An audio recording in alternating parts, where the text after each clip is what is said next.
昨日はですね、女性のくしゃみのあれこれをやっていきました。それでは前田さん、オーソドックスな女性のくしゃみお願いします。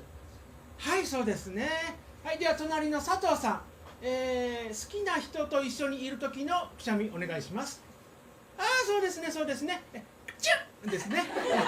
うまくなってきてますね。はい、では笠井さん、おばさんのくしゃみお願いします。